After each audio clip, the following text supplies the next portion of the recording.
Now you're still watching TVC Breakfast. Of course, things always happen on social media, and we definitely have to bring it right here to you. Who better bring us all that information than the very beautiful Olamide Odekunle? She's standing by, really eager to let us know what's been happening in the world of social media and more. Good morning. Good morning. I am very eager. So much happens, as you know, over the weekend. I've got to jump right in, shall we? Take it away. Ibrahim, I need more excitement than that from you. Okay, take it away. Thank you. Let's go. Good morning, Nigeria. Like I always say, TVC has a finger on the pulse and our eyes on the streets. And here on the Trending Now segment, my team and I do our best to bring you some of the trending stories that are shaping the world that you and I live in. We begin today with a story that is raising serious political and security questions. The Office of the National Security Advisor has denied procuring thallium sulfate, a highly toxic and odorless, colorless chemical compound capable of killing humans in small doses. This denial followed a letter by the former Kaduna State Governor Nasir El-Rufai to the National Security Advisor Nuhu Ribadu, dated 30th of January 2026. In its response, the NSA's office has said that the allegation is false and has been referred to the State Security Service for investigation, adding that El-Rufai and other relevant parties may be invited to provide evidence should the need arise. In his letter, El-Rufai asked the NSA to clarify reports of an alleged procurement of around 10 kilograms of thallium sulfate, reportedly sourced from Poland, and asked whether proper regulatory approvals were obtained. El-Rufai also asked what oversight was carried out with agencies such as NAFDAC and the Nigeria Center for Disease Control concerning the substance. Just last week, El-Rufai raised a very separate wiretapping allegation, very serious, claiming that he had listened to an intercepted phone conversation involving the NSA, where he said that security operatives were being directed to arrest him. When conversations start to shift from policy to poison and from governance to surveillance, a lot of Nigerians are asking who is watching who and why. Let's have a look at social media. A lot to unpack, and today I'm very glad that our in-house political analyst, Mr. Shomi, is around. Ben Law says, thallium sulfate was Saddam Hussein's favorite tool for cleaning up the opposition. It is banned in most countries of the world, and someone allegedly brought it into this country a few months to presidential election. Do some people want to experiment 1950-style political removal? Every Nigerian, whether opposition or not, should be more worried than Malam. But Mustafa Aziz says, the same man who once claimed that Goodluck Ebele Jonathan was trying to assassinate him will say anything just to stay relevant. As Olusegun Obasanjo once said, the only person El-Rufai is truly loyal to is himself. He has a history of spreading half-truths and outright lies with little regard for honesty or accountability. And Kyle Garba says, don't worry, a lot of clarification is coming, including your claim on national TV of how you were able to listen to the NSA and other top government officials' calls. This your theatrics show cannot save you. Mr. Shomi, once again, I pose you the question of who is watching who and why conversations, about security issues of these two very strong, formidable political actors are flying in letters and in the press. But based on your knowledge of, past politics and present politics, who is watching who and why? Look, this is quite very strange. I mean, when you look at the situation we find ourselves in, El-Rufai is facing charges over 432 billion naira allegedly looted from the Kaduna State government. The Kaduna State government had gone to the point of sending letters to EFCC and ICPC, filing official petitions, and suddenly El-Rufai came up with allegations of wiretapping, which should not be taken lightly, given the fact that he himself had once confessed to sending, to paying off bandits outside Nigeria to stop an attack a reprisal attack in Kaduna State. He admitted to that. And not only that, we've also heard of allegations of bordering on information leakage, to the bandits, when the military are planning operations. So these are security issues. So who has been listening, to our security officers and then passing on information? We don't know. All these issues have come up to light. So it's something we have to take seriously. We should not just leave the issue of wiretapping. It's not just about wiretapping, it's about what information have been compromised in the past and present. And in any case, the issue of thallium sulfate was something out of the blues. He wrote a letter to Ribadu. Ribadu claimed that they have written back to him. But El-Rufai chose to publish his own letter without publishing the response from Ribadu, which would have made it, created a balanced situation for people to make assessment. For me, I think these are just diversionary tactics, away from his over 400 billion naira probe, which in any case he has been invited, reportedly, by the EFCC and ICPC.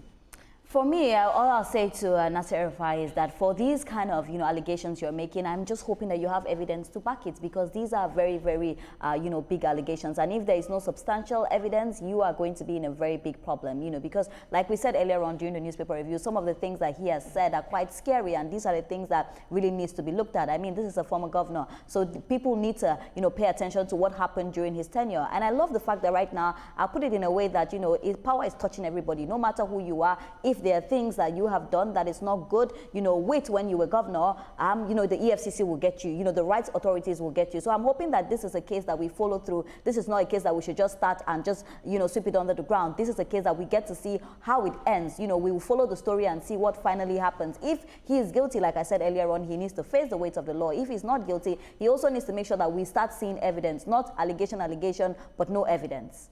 Well, El-Rufai is supposed to be, or was supposed to be, working for this administration, as a minister, because the current president actually, bet that, he said at the point that he wouldn't leave the stage until El-Rufai, promised that he would definitely work with this administration, which he did, and then he was nominated as minister, but was rejected, by the Senate on the grounds that he is a security threat, that there are so many things that he needs to answer, and and all of this, with El-Rufai saying all of this while he was the governor of Kaduna State at the time, and the issue of insecurity, people being killed, people being maimed, people disappearing, to the extent that, as you said, Mr. Shomi, that he also claimed to have paid terrorists to ward off attacks and all of that. Where is he getting this? Where was he getting this information? Where is he getting them? What has he been using this information, for?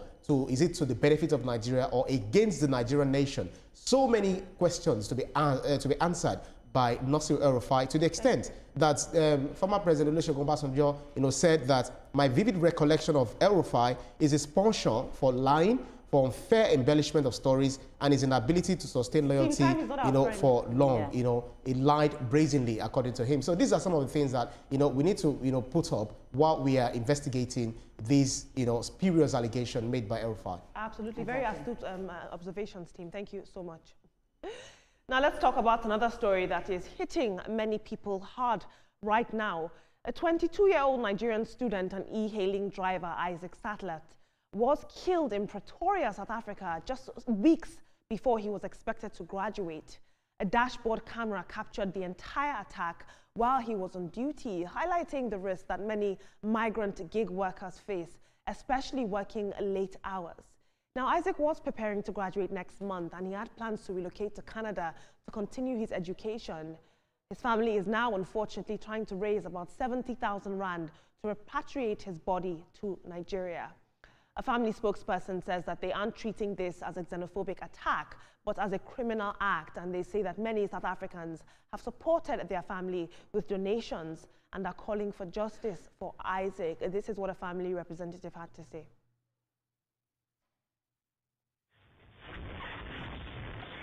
Presently, he's studying mobile engineering, and he's due to graduate next month. And this happened to him. Right now, we need assistance. We need funds to take him back home so that he can be laid to rest in his hometown. We need more to be done. This is very heartbreaking for us, and we need more safety for other people who are working honest jobs like Isaac, who has just lost his life. Police say that a female suspect has been arrested in connection with the case. And for many people, this is another painful reminder of how quickly opportunity can be taken away, especially for young Africans and Nigerians trying to build a future abroad. May his soul rest in peace. We condole with his family during this very difficult time. Let's have a look at social media. That attack was brutal. BCPS says e-hailing drivers are systematically vulnerable, picking up unknown passengers while operating alone at night. The platforms provide minimal security infrastructure while profiting from drivers taking lethal risks. Daily Leven says he wasn't just a headline. He was somebody chasing a future, a student working to survive, a son whose family was waiting for graduation, not condolences. This pain is becoming too common.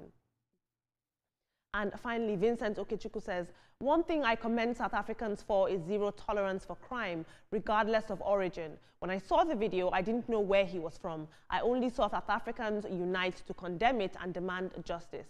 South Africa won, Africa won, humanity won. R.I.P. Isaac Satlat. Team, a young man you watched in that harrowing video, I'm sure we might play it again in a moment, just how he was attacked while, driving the e-hailing service that he works for, chasing a future, plans to relocate to Canada. A lot of people are now speaking about the safety of Nigerians in the diaspora. But his family says, Mr. Shomi, that this was not a xenophobic attack. They're treating this simply as a crime against their son. It's very sad. It's so sad. It's so sad. One can only express one's condolence. The fact of the matter is there has been a decrease in xenophobic attack in South Africa. Things have improved a lot, and I'm glad this is being seen as a criminal act, not xenophobic, because it will tear anybody's heart, the role we played in the liberation of South Africa, and only for Nigerians to be under attack by the same South Africans. But that's not the case in this situation. One can only hope that the culprits will be brought to justice. Olamide, this is a very, very sad story.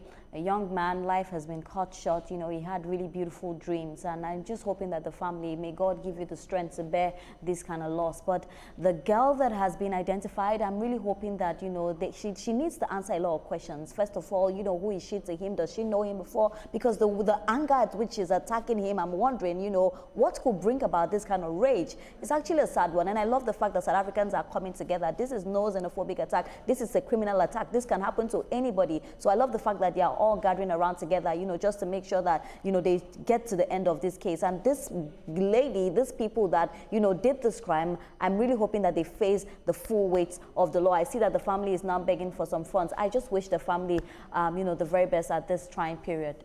Well, nothing beyond, the ordinary, because if you look at the video, when I saw it yesterday, I was so sad. It's painful, seeing life being, snipped out of that young man who is very, very promising, doing his legitimate business. Yeah. If you look at that video, you will see that the way they attacked the guy is as though they've been doing it for a long time. So they need to do proper investigation, get the network, how the people they work with, what they've been doing, trace them, whatever it is that they need to do to them. Yeah. Because they have actually killed someone, and this is obvious. There is no other law that should be given out, handed out over to them. Yeah. Their lives too must also be taken. I'm speechless. Thank you so much for your input, team. May his soul rest in perfect peace. Let's move on to a conversation that is trending heavily online: the extortion culture in Nigeria. Now, videos from some foreign visitors are gaining traction online with claims of what they describe as shakedowns for cash in everyday spaces in Nigeria, from airports to checkpoints and even in hotels. But beyond the viral clips of these foreigners sort of criticizing Nigeria, the conversation is forcing a deeper reflection on how economic systemic pressures, weak accountability, and everyday economic survival have shaped our public interactions in ways that we ourselves quietly acknowledge. This is what some foreigners had to say. Is your entire country set up to shake people down? Because coming in and out of the airports there, I was told, now you give me cash at least 10 times. A lot of the roads have security checkpoints, but are they security checkpoints or shakedown checkpoints? You will realize that Nigeria has very high extortion.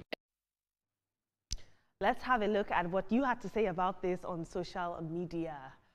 Very interesting. I'll take only 2 tweets. Stephen Gerrard says, the statement made by the American man is unfair, sweeping and disrespectful to Nigeria and Nigerians. Yes, like many countries, Nigeria has challenges with corruption and misconduct in some sectors, But to suggest that the entire country is set up to extort people is an exaggeration and an insult to millions of hardworking, honest Nigerians like me who go about our daily lives with integrity. And Ismail says, it's heartbreaking to hear this. As a Nigerian, this is embarrassing because our hospitality is legendary, but these gatekeepers at the airports and checkpoints are giving the world a completely wrong first impression. We really need the 2026 reforms to move from policy on paper to policemen in handcuffs. You shouldn't need a bribe to enter or exit a country. Very interesting dialogue here now. There's a rhetoric going on online. I don't know if you've heard of it, Mr. Shomi. Instead of calling Nigeria, they're calling Nigeria Abegistan, because every corner you turn, it's abeg, abeg, abeg. What is contributing to this? Is it economic pressures? Is it that Nigerians were generally generous, so we like to give and also receive?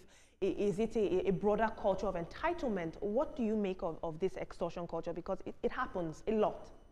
Well, it depends on how we view it culturally speaking, because there's what they call in some religious denominations, they think it's obligatory that you have to give something. You know, that happens sometimes, but you cannot say it happens in the whole of Nigeria. And we have a culture in Nigeria where, you know, we want to just, you know, take this one and buy gala or take this one and buy something. It happens a whole lot, you know, but the fact that they want to now generalize it, and I feel like Nigerians as well, we are fueling this. We are not patriotic enough, because when something like this happens, all Nigerians will comment, oh yes, it's true, it's true. I stand here to say it's not true. We still have some very, very upright Nigerians that do not go around begging.